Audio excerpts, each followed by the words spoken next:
Welcome students to our YouTube channel Academia Ambala. Today's topic is land, soil, water, natural vegetation and wildlife resources. This chapter is divided into three parts. Let us begin with part 1. In this module, we are going to study about land and soil as a resource.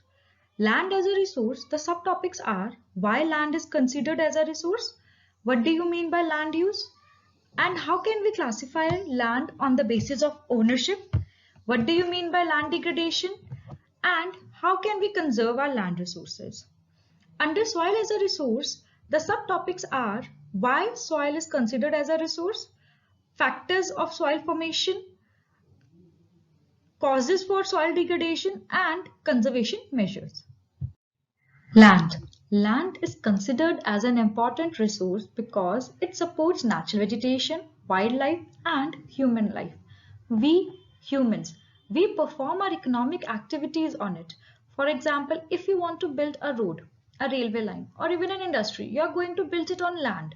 Hence, land is a very important resource. And on the basis of relief, land can be classified into three: plain areas, plateau areas, and mountainous areas. Distribution of land and water on earth. Students, you are well versed with the fact that about 70% of our earth is covered with water and the remaining 30% is land. We humans will live on land. But the distribution of population over land is not equal. For example, 90% of world's population lives on only 30% of land area. That is, those are densely populated areas. And the remaining 70% of land is either sparsely populated, that is, few people are scattered over the area, or is uninhabited, not occupied by people. Now you must be wondering that why is it so? Why people prefer to live on certain areas? What are the factors responsible for it? So here we shall discuss some of those factors. The number one factor is availability of water. Water is a basic necessity of life. People prefer to live in those areas where water is easily accessible. So because we need it for drinking, bathing, cooking, etc. And even our older civilization like Indus Valley civilization, they all flourished near a water body. Second factor is slope or relief. People prefer to live on plain areas as compared to mountainous areas because it is more easy to practice economic activities over there. For example, whether it is agriculture or other economic activity, it is easy to do it on plain areas. Then number third is climate. People prefer to live in those areas which have pleasant climate, neither too hot, neither too cold, like deserts.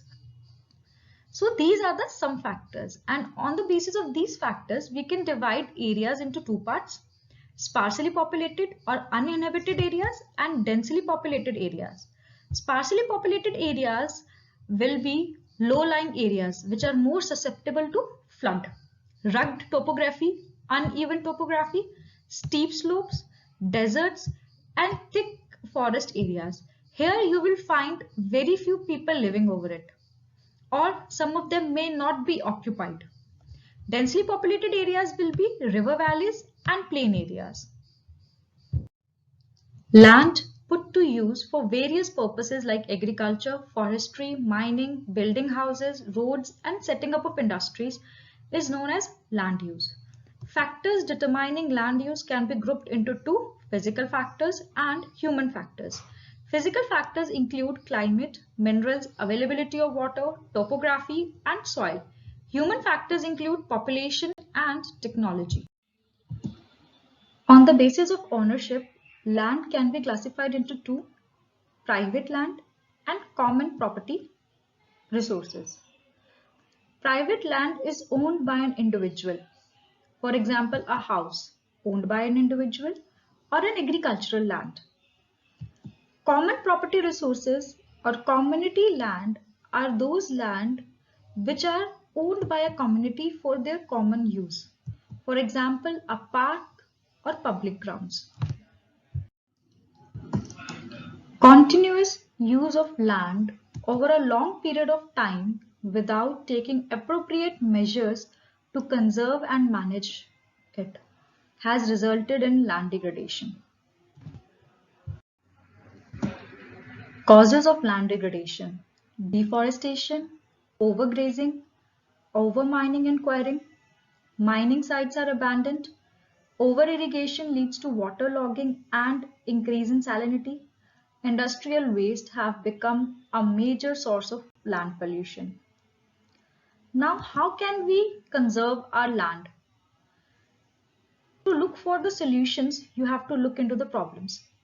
See, if deforestation, that is cutting of trees, is a problem, then the solution will be plant more trees, that is afforestation. Overgrazing is a problem, then there should be a proper management of grazing. Mining and quarrying is a problem, then there should be control on mining activities. There should be proper management of wastelands, regulated use of chemical pesticides and fertilizers, and proper discharge and disposal of industrial effluents and waste after treatment. Soil is the thin layer of grainy substance covering the surface of the earth.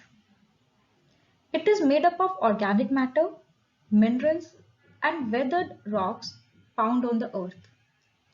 Soil is considered as a resource because it is the medium of plant growth and supports different types of living organisms.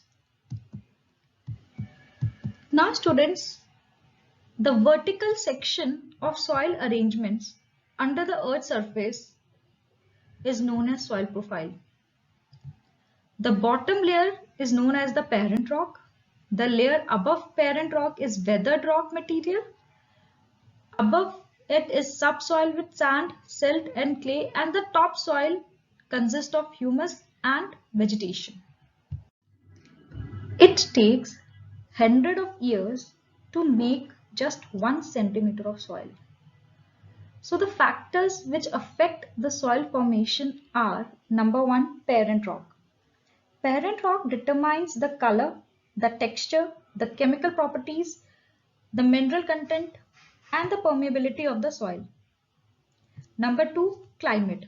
It includes temperature and rainfall. It influences the rate of weathering and the formation of humus. Number 3 is time. It determines the thickness of soil profile. Number 4 is flora, fauna, microorganism or biota. It affects the rate of humus formation. Number 5 is relief or topography. It determines the accumulation of soil. Causes of soil degradation: deforestation, overgrazing, overuse of chemical fertilizers and pesticides, landslides, floods, and rainwash. Soil conservation measures. Number 1, mulching. In this method, the bare ground is covered with a layer of organic matter like straw. It helps to retain soil moisture. Second, contour barriers. In this method, stones, grass, soil are used to build barriers along contours, and trenches are made in front of the barrier to collect water. Number 3, rock dams. Rocks are piled up to slow down the flow of water. This helps in preventing soil loss. Number 4, terrace farming. In this method, broad steps are made on the steep slopes so that the surface runoff and soil erosion is reduced. Number 5, intercropping. In this method, different crops are grown in alternate rows and are sown at different times to protect soil from rainwash. Number 6, contour plowing. Plowing is done parallel to the contours of a hill slope to form a natural barrier for water to flow down the slope. Last is shelter belts. In the coastal and in the dry areas, row of trees are planted to check the wind movement to protect soil cover. Hope the content of this module is clear to all of you. Thank you.